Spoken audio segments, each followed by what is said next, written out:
Hello, hey droogies, it's Jonah here. Once more I have a beer review for you.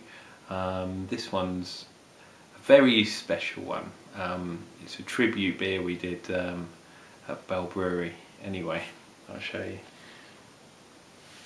Check this out. Ooh. Bell Brewery tribute beer. Can you read that? Is it focusing on there?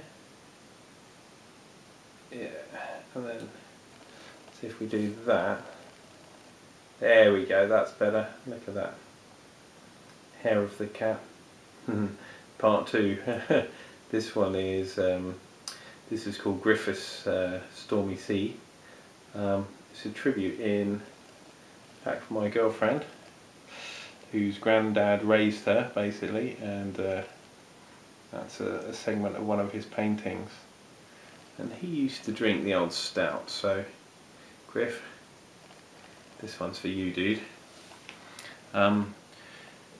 This is a good one because we've got lots and lots of fermentables in there. I managed to get an Edmay kit, which isn't that hard to find, but what is hard is I got an Edmay brand malt extract in a can. So it was 2 cans essentially. And then what I did was I got another can, one of those Tate and Lyle, or it's called Lyle's actually over here. Lyle's dark syrup, treacle syrup, you know, the dark stuff. So yeah, basically chucked that in, and it was a 3-can kit. OG was 105.2, I believe. I usually aim for that figure. I don't know why. It sometimes comes out a little bit lower, but yeah. And the SG got down to, I think it was 0.2, somewhere like that. Yeah, 0.2, which isn't that low, but the amount of stuff I put in there, man. Whoa! And it's a stout too. So about 4. Put the sugar in, about 4.5, say roughly. But anyway, it's going to be a special one. I've had one of these before. I had one last night actually, and straight out of the fridge. This one, ooh, this one's been in the sun all day, so it's going to be a fizzy one. Anyway, right, let's get a crack in with Tutnakin. See if we can get a bit of head on that beast. It's quite young, so. Unfortunately, that wasn't too bad actually. Look at the head on that, man. Don't worry, this is still a young beer, so the head won't last for very long, I'm afraid.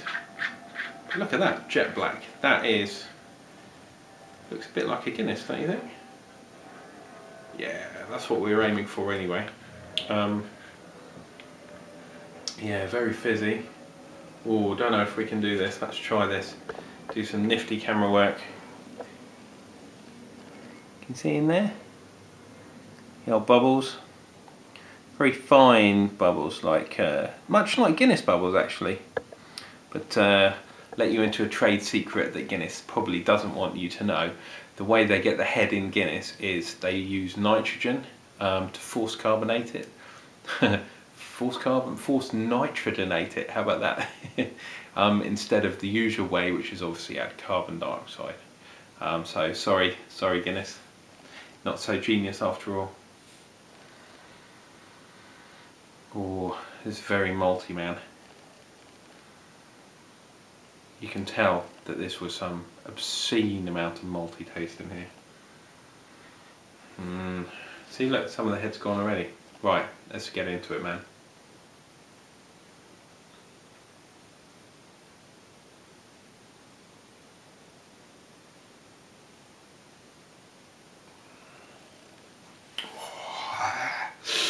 Lovely jubbly.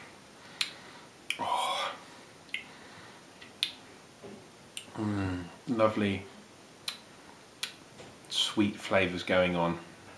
This is going to get better with time, it really is, but at the moment we've got very sort of sweet, treacly, dark caramel. Lovely. Bit of malt in the background. Not as malty as I thought, to be honest, but Ooh. Every time you lick your lips, it sort of sticks on your lips, you know. Oh, it's lovely beer, man, lovely.